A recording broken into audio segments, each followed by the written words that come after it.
Ini pertanyaan untukmu. Jika kamu memiliki armada kapal dan menghadapi musuh yang tidak memiliki angkatan laut, apa yang akan kamu lakukan? Jika kamu Rusia, kamu tetap kalah. Setelah 4 tahun dipermalukan di laut oleh Ukraina, Rusia pasti berpikir bahwa situasinya tidak bisa menjadi lebih buruk lagi. Rusia salah. Pada malam luar biasa bagi Ukraina, armada bayangan Rusia berubah jadi kumpulan kapal selam paling menyedihkan yang bisa dibayangkan. 10 kapal telah tenggelam dihancurkan oleh serangan dahsyat semalam. Ini bukan hanya serangan mematikan Ukraina, tapi juga pesan untuk Putin bahwa tak satu pun kapalnya akan aman lagi. Armada bayangan cabut dari obrolan, tulis Komandan Pasukan Sistem Tak Berawak Ukraina, Robert Brovdi, dalam sebuah postingan Telegram yang diterbitkan setelah operasi drone Ukraina yang menghancurkan 8 kapal tanker armada bayangan Rusia. Lalu berhasil menghancurkan 2 lagi, sekalian saja. Pertempuran udara dan laut pada malam 7 Juli seperti penangkapan ikan skala industri. Kelompok terdiri dari 8 kapal tanker bahan bakar, 1 kapal kargo kering, dan 1 feri, ungkap Brovdi. Tangki bahan bakarnya rusak parah dan terbakar. Sanksi dari langit oleh burung pecinta kebebasan Ukraina dari SBS sedang berlaku. Dan begitu saja, kita mengetahui tentang apa yang mungkin menjadi operasi angkatan laut paling mengesankan yang pernah dilakukan Ukraina selama perangnya melawan Rusia. Ukraina tidak memiliki angkatan laut tradisional. Ukraina hanya punya kapal patroli dan kapal perang ranjau. Tidak ada kapal perang untuk melawan armada Rusia. Namun Ukraina memang tidak membutuhkannya. Seperti yang sudah sering kita lihat sebelumnya, serangan drone Ukraina lah yang menimbulkan kerusakan. Dan Rusia kembali diingatkan bahwa baik Laut Hitam maupun Laut Azov tidak aman bagi kapal-kapalnya. Itu benar-benar sebuah pengingat yang kuat. Berikut rinciannya. Setiap kapal tanker bahan bakar yang diserang oleh drone Ukraina menjelang 7 Juli berada di bawah sanksi internasional. Masing-masing memiliki bobot mati sekitar 7.000 ton, dibangun antara tahun 2006 dan 2016, dan panjangnya sekitar 140 meter. Keseragaman kapal membuat kapal pengangkut minyak ilegal Rusia mudah dikenali Ukraina. Ini menunjukkan kapal-kapal ini bukan tanker besar yang melakukan pelayaran internasional ke negara-negara pembeli minyak Rusia dengan diskon besar. Kapal-kapal itu punya fungsi lain, nanti akan kita bahas perannya. Sebelum itu, mari kita absen dulu.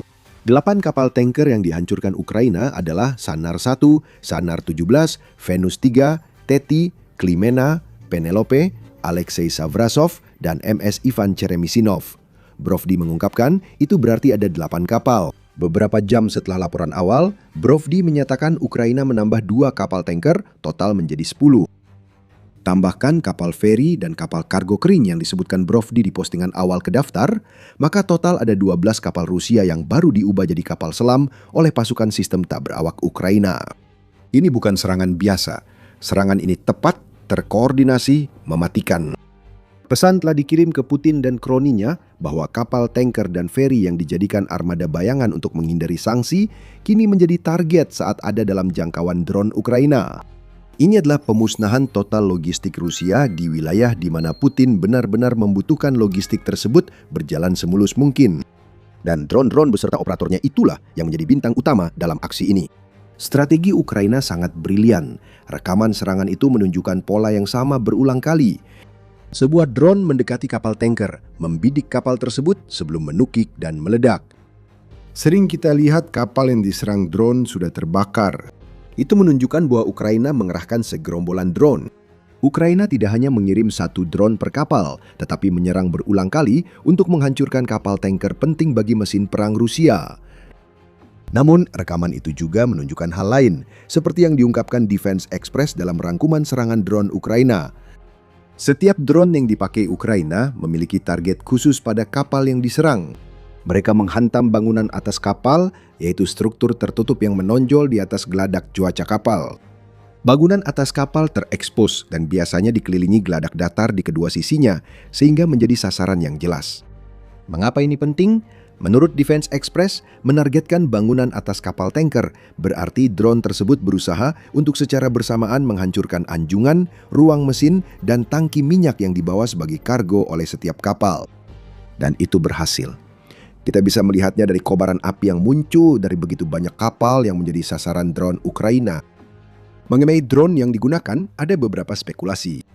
Defense Express menilai bahwa Ukraina meluncurkan FP2 ke kapal-kapal armada bayangan Rusia.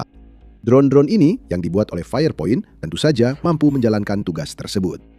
Dengan kapasitas muatan 200 kg dan jangkauan 370 km, drone ini dapat menjangkau kapal di jarak serang menengah, terutama jika diluncurkan dari kapal Ukraina di Laut Hitam. Kami tidak bilang Ukraina memakai cara ini, Brovdi belum bicara, tapi FP2 bisa menjalankan tugas itu. Namun, ada juga spekulasi bahwa Ukraina mungkin telah menggunakan sesuatu yang lain. Analis Denis Davidov menyatakan, rekaman serangan itu tampaknya menunjukkan Ukraina tidak memakai FP2 atau FP1 yang jaraknya lebih jauh. Drone-drone tersebut kemungkinan tipe lain. Mereka mungkin memakai visi mesin. Artinya, Ukraina punya drone otonom di atas Laut Azov yang bisa menyerang target dengan intervensi minim. Semua ini masih spekulasi, namun yang pasti 10 kapal tanker minyak Rusia dan 2 kapal lainnya terbakar. Itu artinya Ukraina telah menepati pernyataan Presiden Volodymyr Zelensky beberapa hari sebelum serangan. Angkatan Laut Ukraina dan komponen pasukan pertahanan dan keamanan melakukan hal yang dianggap mustahil oleh banyak orang. Rusia telah kehilangan Laut Hitam dan dimulai dengan pembebasan Pulau Ular serta dilanjutkan dengan operasi kami terhadap armada Rusia, pelabuhan, dan pasukan pendudukan di Crimea kami. Kami membuktikan bahwa wilayah Laut Hitam dan Laut Azov pasti tidak akan menjadi tempat yang damai bagi Rusia, lapor UNN pada 4 Juli, tepat sebelum Hari Angkatan Laut Ukraina. Rusia seharusnya mendengarkan. Ukraina menepati peringatan itu hanya beberapa hari kemudian. Situasi di Laut Azov kian memanas. Itu sudah menjadi masalah besar bagi Putin. Namun, di balik ini ada masalah lain. Ini bukan hanya tentang apa yang diserang Ukraina atau fakta semua kapal tanker yang hancur berada di Laut Azov. Tepatnya, lokasi serangan-serangan ini yang akan membuat Putin gemetar dan sebagian masyarakat Rusia mencari jalan keluar secepat mungkin. Sebelum kita lanjut, ingat Anda sedang menonton The Military Show. Kami sajikan gambaran lengkap, bukan sekedar berita utama. Tekan subscribe dan aktifkan lonceng agar jadi yang pertama menonton video baru kami. Jadi kita tahu bahwa serangan penenggelaman kapal Ukraina terjadi di Laut Azov. Ukraina juga belum secara resmi mengumumkan lokasi pasti dari serangan tersebut. Kita tak butuh informasi itu dari Ukraina. Yang paling penting dari serangan dahsyat Ukraina adalah bahwa setiap kapal tanker yang terkena serangan dihantam sekitar 15 km timur laut kota Kerch yang diduduki di Crimea dan sekitar 4 km dari Tanjung Kroni yang terletak tepat di lepas pantai Crimea yang diduduki. Layanan pemantauan kebakaran NASA mengonfirmasi terdeteksinya kobaran api besar dari kapal armada bayangan yang diserang Ukraina. Sebagai bukti tambahan, Defense Express menunjukkan bahwa foto satelit publik dari Badan Antariksa Eropa yang bertanggal 6 Juli menunjukkan adanya kumpulan kapal yang besar di area ini. Tidak ada kapal terlihat di layanan pelacakan maritim, artinya transponder mereka dimatikan. Kalau ada kapal yang benar-benar layak disebut armada bayangan, inilah kapal-kapal itu. Dan lokasi mereka penting karena satu alasan sederhana. Semua kapal itu berada dalam radius 20 km di dekat jembatan Kerch yang menjadi satu-satunya jalur darat masuk dan keluar Crimea bagi penjajah Rusia. Apa yang baru saja kita lihat dari Ukraina adalah peringatan bagi penjajah di Crimea untuk segera meninggalkan semenanjung yang dianeksasi ilegal. Ini adalah Ukraina yang memberitahu para penjajah itu bahwa mereka bisa menyerang jembatan Kerch semudah mereka menghancurkan target-target yang hanya berjarak beberapa kilometer dari jembatan itu. Hari ini yang jadi sasaran adalah kapal-kapal armada bayangan. Besok mungkin saja jembatan itu sendiri yang jadi target. Dan jika jembatan itu runtuh, ratusan ribu penjajah yang telah menjadikan Crimea rumah mereka sejak 2014 tidak akan bisa keluar dari semenanjung itu. Mereka akan terjebak dan Ukraina akan membuat hidup mereka sengsara. Ukraina telah memberi peringatan kedua di wilayah Kerch dalam beberapa minggu terakhir. Pada 21 Juni, Ukraina menyatakan telah menghancurkan target di kedua sisi jembatan Kerch dan beberapa feri di sekitar jembatan yang digunakan Rusia untuk mengangkut pasokan ke Crimea. Selain feri, Ukraina juga menyerang terminal bahan bakar dan infrastruktur pelabuhan di kedua sisi jembatan, mengirim pesan bahwa jembatan itu bisa diserang kapan saja seperti pada 7 Juli. Pertahanan udara Rusia gagal menghentikan serangan ini. Kami juga melihat kegagalan saat 10 kapal tanker dihancurkan. Rusia seharusnya dapat menghentikan serangan ini. Rusia memiliki pangkalan udara di Crimea yang diduduki dan Krasnodar Krai untuk melindungi kapal-kapal yang terus diserang Ukraina di Selat Kerch. Namun mereka entah tidak berbuat cukup atau sama sekali tidak bertindak. Ngomong-ngomong, 10 kapal lagi juga mematikan transponder di wilayah yang sama dengan 12 kapal yang dihancurkan Ukraina. Jika para penjajah ilegal Crimea masih belum mengerti pesannya, Ukraina mungkin akan menyampaikannya lagi. Keluar dari Crimea. Peringatan ini sudah sering disampaikan sebelumnya. Pada pertengahan Juni, Kepala Majelis Rakyat Tatar Crimea, Rafat Chibarov, menyampaikan peringatan itu atas nama Ukraina dengan menyatakan, "Saya ingin secara khusus menyampaikan kepada mereka yang menetap di Semenanjung setelah 27 Februari 2014. Keberadaan Anda di Crimea dengan dokumen kepemilikan properti Rusia yang dipalsukan adalah ilegal menurut hukum Ukraina maupun hukum internasional dalam segala hal. Selama jembatan Kerch berfungsi, Anda masih bisa meninggalkan Crimea. Segera kesempatan ini tidak akan ada lagi." Pernyataan itu sangat penting. Ukraina tidak hanya menghancurkan kapal armada bayangan, tapi juga melakukannya di lokasi yang menunjukkan mudahnya mereka menyerang jembatan Kerch jika mau. Jika peringatan terus diabaikan, Ukraina tak akan menahan diri dan membuat para penjajah tidak bisa pergi. Dan para penjajah itu tidak ingin kemungkinan itu lenyap. Berdasarkan informasi lokasi ini, serangan drone Ukraina pada 7 Juli ke kapal tanker Rusia adalah bagian dari strategi isolasi Crimea yang telah dijalankan dengan baik selama beberapa bulan terakhir. Sejak awal April, Ukraina meluncurkan gelombang drone jarak menengah untuk menyerang jalur logistik pemasok Crimea. Jalan raya dan jembatan ke Semenanjung kini dipenuhi sisa terbakar, ratusan truk suplai dan truk tangki bahan bakar. Jembatan-jembatan telah hancur akibat serangan Ukraina dan bahkan jalur suplai laut pun ikut terganggu. Ukraina menghancurkan jalur kereta api untuk mengisolasi Crimea, menjadikan jembatan Kerch satu-satunya akses masuk dan keluar. Ingat, jembatan ini bukan jalur yang aman. Ukraina beberapa kali menyerang jembatan ini sehingga Rusia menghentikan pengangkutan militer di sana. Larangan itu mulai dipertanyakan. Rusia mungkin harus kembali mengirim truk lewat jembatan Kerch, sesuatu yang sangat dihindari mereka. Inilah kejeniusan strategi Ukraina. Ini bukan hanya soal isolasi. Ini soal memutus semua jalur logistik Rusia ke Crimea, mengirim pesan ke penjajah bahwa Putin tak lagi bisa menjamin keselamatan mereka. Putin adalah pemimpin yang mengandalkan citra orang kuatnya. Dia adalah sang pembela Rusia yang agung jika Anda memperhatikan propaganda Kremlin. Namun citra itu rusak setiap kali drone Ukraina menyerang target di dalam atau sekitar Crimea. Ukraina kini mencekik Crimea dan para penjajah merasakan akibatnya. Kekurangan bahan bakar melanda seluruh Semenanjung. Banyak SPBU baik kehabisan bahan bakar atau menahannya untuk kebutuhan militer dan layanan darurat, sehingga warga dan wisatawan tidak bisa bepergian di sekitar Crimea. Generator listrik sedang dilumpuhkan di seluruh Crimea, sehingga para gubernur daerah menyatakan keadaan darurat. Bahkan makanan pun menjadi masalah. Ukraina melaporkan banyak toko kelontong di Crimea kehabisan bahan pokok akibat kampanye blokade logistik yang dilakukan Ukraina.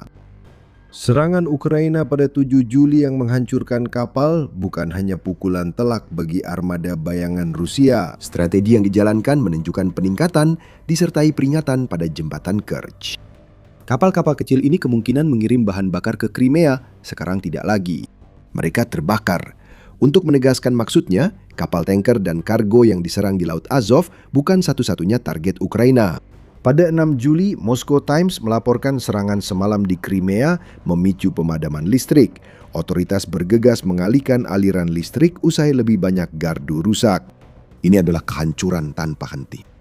Situasinya memburuk seiring pertahanan Crimea runtuh dan drone Ukraina makin kuat. Kita juga tak bisa mengabaikan aspek lain dari serangan Ukraina 7 Juli, yakni pukulan besar terhadap armada bayangan Rusia. Armada itu masalah besar bagi Ukraina. Armada ini dibangun Rusia untuk menghindari sanksi, terdiri dari kapal tanker tua yang beroperasi diam-diam agar Rusia tetap bisa menjual minyak meski terkena sanksi berat.